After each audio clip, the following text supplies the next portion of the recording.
अच्छा सर 26 27 ऐं वरी 28 तरमीम पई अचे उनजे हवाले सां तव्हां छा राय ॾींदो तव्हांजो मौक़िफ़ छा आहे? ॾिसो 28वीं तरमीम जो जेतिरो क़दुरु तालुक जॾहिं ईंदी उन जा नक्श निगार ॾिसंदासीं त पोइ ख़बर पवंदी त हिन में अंदरि छा आहे। सो इन करे 28वीं तरमीम फ़िलहालु ज़ैर बहस कोन्हे। 27वीं तरमीम आई आहे जेका मुल्क जे जमहूरी इदारनि ऐं इंसाफ़ जी तक़ाज़ा पूरा करण जे बिल्कुलु उबतड़ आहे। हीअ हुक्मरान 27वीं तरमीम जे करे पंहिंजो पाण खे बादशाह बनाइण पिया चाहिनि त असीं बादशाह हुजूं, हर एहतसाब खां आज़ा हुजूं, नौकिरियुनि में आहियूं तॾहिं बि आज़ा हुजूं, जॾहिं नौकिरियुनि खां लही वञूं तॾहिं बि असांजी कंहिं कोताही कंहिं ग़लती जो कंहिं लुट फुर जो को हिसाब किताब न वठे। ऐं अदालतुनि खे इन्हनि मती करे छॾियो आहे।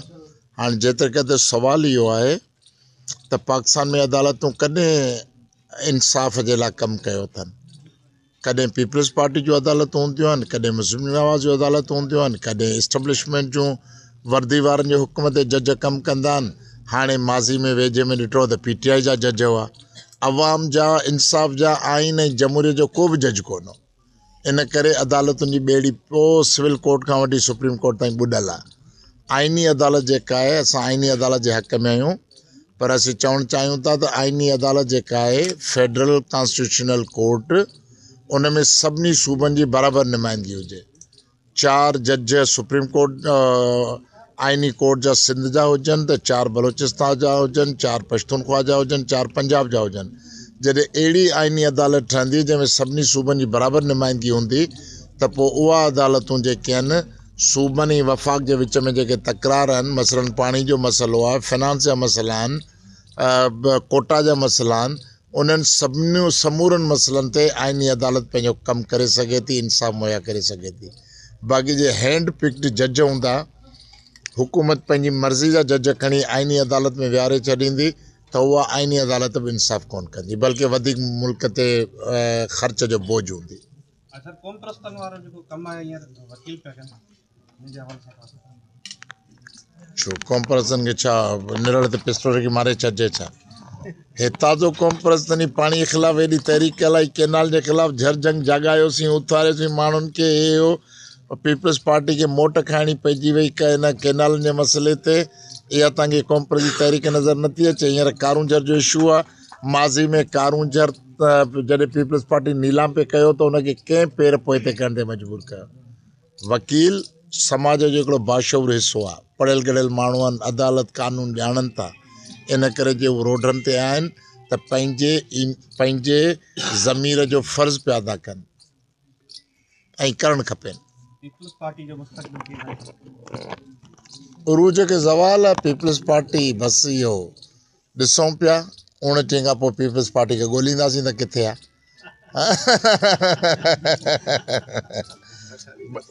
जी न 29 इलेक्शन 29 में थींदियूं, इलेक्शन 29 में थींदियूं, 2029 में ॻोल्हींदासीं पीपल्स पार्टी किथे आहे। सब कॉम्पर्स जे गॾिजण जो हर हंधि सवाल थींदो, कॉम्पर्स गॾिजे न कोन्ह त तव्हां बि कोशिशूं वरितियूं आहिनि, पर कॉम्पर्स जो गॾिजण असांखे त मुस्तक़बिल में या किथे बि नज़र नथो अचे। इन वाले पाण में सभु गॾु आहिनि, सभु गॾु आहिनि। रुगो तरक़ी पसंद पार्टी ऐं डॉक्टर कादिर मक्सी उन्हनि खां हले था बीठा आहिनि, छो जो असांजो हिकिड़ो इसूली मौक़िफ़ आहे।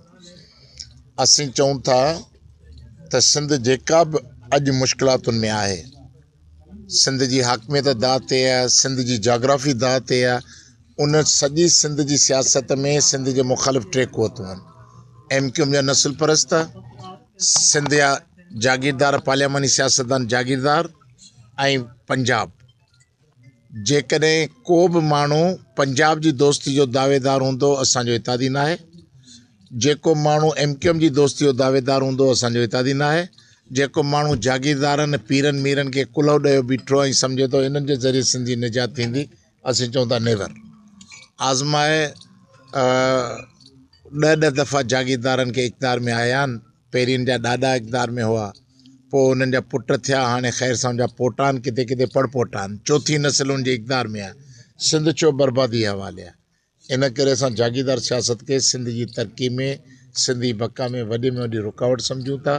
सभिनी कॉम्पर्स माण्हुनि खे, वर्किंग क्लास जा माण्हू, 50-100 एकड़नि जा आबादगार, हारी मज़दूर शागिर्द वकील डॉक्टर इंजीनियर मोची राजा वाडा लोअर कुंभर हजम मेहनतकश माण्हू दर्जी पुलिस जा सिपाही इहे जेके महिनतकश तबक़नि जा माण्हू आहिनि जेसीं इहे गॾु थी करे पंहिंजी ताक़त जो इज़हार न कंदा उन वक़्त ताईं सिंध जी निजात मुश्किल आहे नामुमकिन आहे। साईं सिंध जे आबादगारनि जो जेको इशू हले पियो ख़ासि करे कमनि जो रेट न पियो मिले ऐं सारी जो रेट सही न मिलियो आहे आबादगार सराप आहे इन हवाले सां तव्हांजो छा मौक़िफ़? जी ज़रदारी हाँ बिजा तीर बिजा जैसे माण्हू तीर बिजा ते नचंदा ऐं 12-15 हज़ार जे बेनज़ीर इनकम सपोर्ट ते वोट विझंदा उन वक़्त ताईं हारी जी मुक़दर ऊंधा हूंदो आबादगार वीचारा रुलंदा भाण जे कर्ज़नि में ऐं व्याजनि जे वाणियुनि जे व्याज में फाथा पिया हूंदा अॻिते ज़िंदगी कान वधंदी।